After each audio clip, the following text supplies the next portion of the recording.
السلام علیکم ورحمۃ اللہ وبرکاتہ، نحمدہ ونصلی علی رسولہ الکریم۔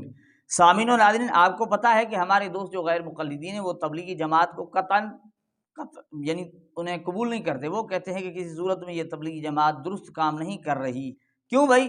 کیوں بھائی، یہ سروزہ لگا رہے ہیں، یہ کہاں سے ثابت ہے؟ یہ چلہ لگا رہے ہیں، کہاں سے ثابت ہے؟ یہ 4 ماہ لگا رہے ہیں، کہاں سے ثابت ہے؟ یہ سال 7 ماہ کے لیے جا رہے ہیں، یہ کہاں سے ثابت ہے؟ یعنی اس میں بہت سارے اعتراضات تبلیغی جماعت کی طرف سے آتے ہیں، حالانکہ تبلیغی جماعت کی خدمات دیکھ کر بھی یعنی اسے قبول کرنے کے لیے تیار نہیں ہوتی۔ مسلمانوں کو بہت بڑا فائدہ ہو رہا ہے، وہ دیکھ کر بھی قبول کرنے کے لیے تیار نہیں ہوتے یہ غیر مقلدین، اور کھلم کھلا واضح طور پر یعنی یوں سمجھو ایڑی چوٹی کا زور لگاتے ہیں کہ کسی طرح یہ تبلیغی جماعت کا کام بند ہو جائے، لیکن جو چیز اخلاص کے ساتھ کی جائے، اللہ کی رضا کے ساتھ کی جائے تو اس میں اللہ کی مدد و نصرت ہوتی ہے۔ ظاہری بات ہے، مخالف کتنا بھی زور لگا لے تو اس سے کچھ نہیں ہوتا۔ یہی وجہ ہے کہ تبلیغی جماعت دن بدن اللہ جل جلالہ کے فضل سے دن بدن زیادہ کام کر رہی ہے، ان میں ترقی آ رہی ہے، لوگ آ رہے ہیں، جڑ رہے ہیں، لوگوں کی اصلاح ہو رہی ہے۔ لیکن اب کیا ہوا؟ اب بات کیا کہیں، بات کیا ہوئی کہ وہ سیدھی بات ہے نا کہ اب غیر مقلدین نے یوں سمجھو تبلیغی جماعت کے سامنے گھٹنے ٹیک دیے۔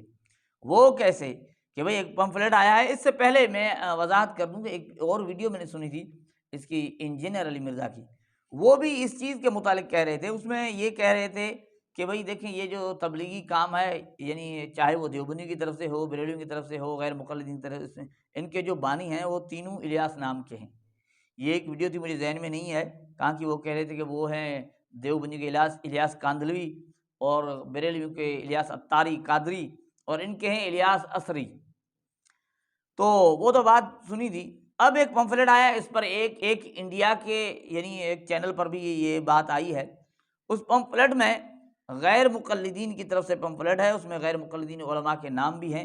اوپر لکھا ہوا نکل پڑو اللہ کے راستے میں ہلکے ہو یا بھاری، پہنچا دو اگرچہ ایک ہی مسئلہ معلوم ہو الحدیث۔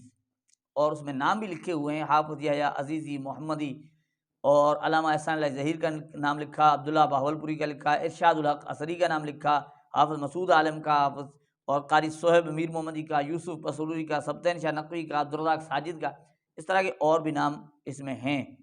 اور لکھا محمدی تبلیغی جماعت۔ اب یہ ہو گئی محمدی تبلیغی جماعت، محمدی، اور نیچے لکھا اہل حدیث کے دو ہی اصول، اطیع اللہ اطیع الرسول، یہ بھی لکھا۔ اور لکھا کہ ملک بھر میں تبلیغی جماعت کے مراکز میں عمومی شیڈول، یعنی ترتیب بتائی ہے کام کس طرح۔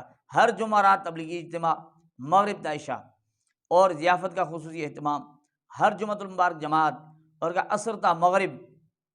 اور لکھا کہ ہر مہینے 3 دن کی جماعت، لے بھائی 3 دن کی جماعت بھی آ گئی، اس کی مخالفت۔ 10 دن کی جماعت لیں، 40 دن کی جماعت، یہ چلا بھی آ گیا۔ 4 مہینے کی جماعت، یہ 4 ماہ بھی آ گئے جس کی مخالفت کی جا رہی تھی۔ 1 سال کی جماعت اور بیرون ممالک کی جماعت۔ اب یعنی وہی ترتیب جو جماعت تبلیغ کر رہی تھی وہی انہوں نے اس چیز میں لکھا۔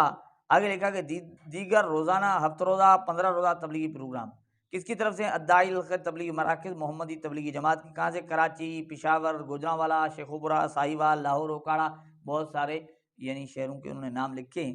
کہنے کا مقصد یہ ہے کہ واقعتاً اس طرح کا معاملہ ہے تو پھر اس میں کوئی شک نہیں کہ غیر مقلدین اتنے مخالفت کے باوجود، تبلیغی جماعت کو پسند نہ کرنے کے باوجود، بالکل صاف طور پر یوں سمجھو سرنڈر کر لیا ہے اور تبلیغی جماعت کے سامنے گھٹنے ٹیک دیے ہیں۔ اللہ جل جلالہ ہمیں اہل حق کے ساتھ چلنے، ان کی صحبت میں رہنے اور انہی کی باتوں کو لینے کی توفیق عطا فرمائے۔ السلام علیکم ورحمۃ اللہ وبرکاتہ۔ یہ ہے حقیقت۔